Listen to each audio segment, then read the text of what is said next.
Ito po ay titled. Ang sukat po niya is 2.5 hectares.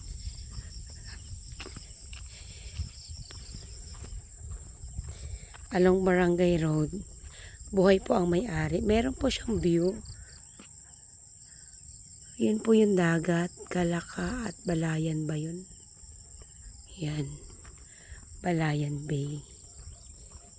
Yan. Maganda po yung property. Patag po siya. Flat po siya. Ito po yun. Yan. Corner lot. Maganda po ito gawing subdivision or farm lot. Yan.